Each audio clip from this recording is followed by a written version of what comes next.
Minu jaoks väga oluline on see, et kuna ma juba olen valdkonnas töötav inimene, siis see õppekava pakub selle just paindlikkuse mingis mõttes, et seda on võimalik minu hinnangul väga efektiivselt oma töö kõrvalt teha ja ma tunnen, et ka nende see teemade jaotus või kuidas ja milliseid teemasid siin käsitletakse kattub väga hästi mu igapäeva ülesannetega ja see ei ole koormav, kuivõrd ta tegelikkuses on aktiivselt toetav. Et need teadmised, mida ma omandan klassiruumis, näiteks nädalavahetusel, on asjad, mida ma saan juba järgmisel nädalal ka oma päris aktiivses tööelus kasutusele võtta.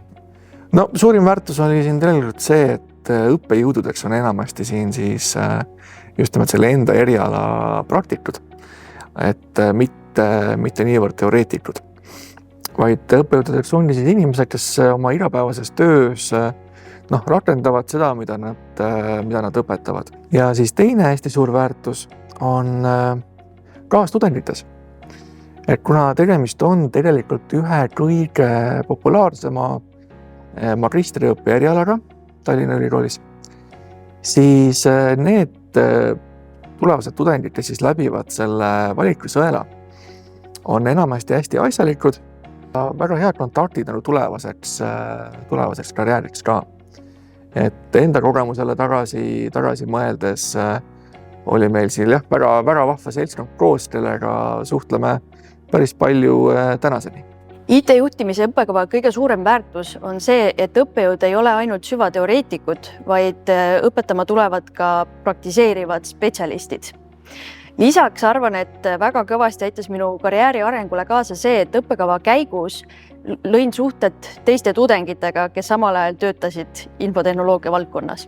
Õppekava suurimaks väärtuseks pean seda, et teadmised on IT-valdkonnast iga nurga pealt.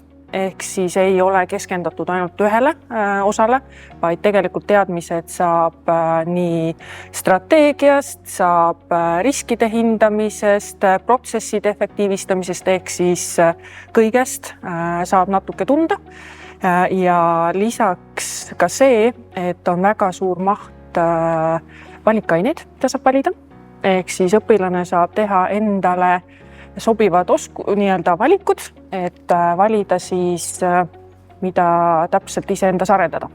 Ja kuna kõik õppejõud on tegelikult tegevad oma valdkonnas, siis nad räägivad väga palju praktilisi teadmisi, praktilistest kogemustest, ehk siis teooria kõrval on alati see, kuidas see asi ellu viia.